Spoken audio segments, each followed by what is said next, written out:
From Iowa to New Hampshire to South Carolina, 2020 Democratic hopefuls are on the trail this President's Day weekend. And some of the issues they're talking about: the Green New Deal, economic inequality, and obviously a lot about racial equality as primary season approaches. So how do these issues play, not necessarily with those primary voters, but with general election voters? With that, we bring in CEO of Optimist Strategy, Scott Tranter. Scott, good to see you.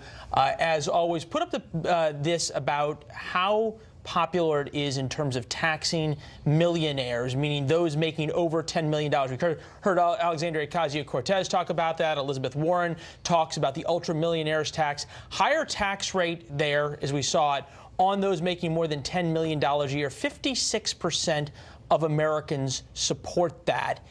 Is that something that they're willing to vote on, though?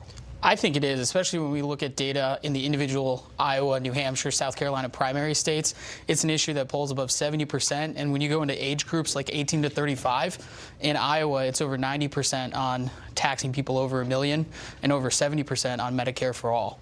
Pretty stunning numbers. Is that something that is enough to drive Democrats not only in the primary, but also then in the general? I think so, and we're seeing it. All of the major Democratic candidates have already endorsed the Green New Deal. It's something inside the stump speeches. It's something inside of these announcement videos.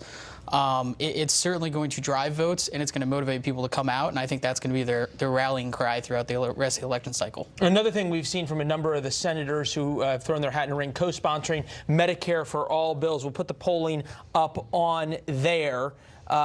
Nationwide polling on Medicare for all bills. Support 33.8%. Oppose on this one is 44%, not sure 22%.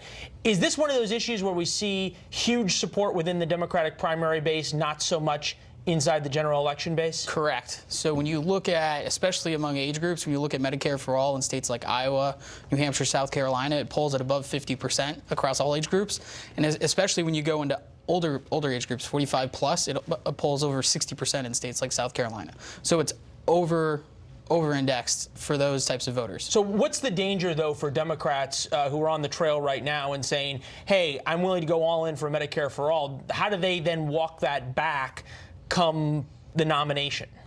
That's a good question. I mean, it's something they're going to have to do because while it polls well inside their base, they're going to have to win some independents here to make it happen, and it certainly doesn't go over well as it does with Democratic voters among the independent voters. So it's something they're going to have to work on over the next 12 to 18 months. A lot of reporting that President Trump's team is already trying messaging out to figure out exactly how they are going to combat this and in a way take advantage of it. Here's one of the lines they're trying out, the president on the stump. Take a listen. Because the Democrat Party has never been more outside of the mainstream. They're becoming the party of socialism, late-term abortion, open borders, and crime.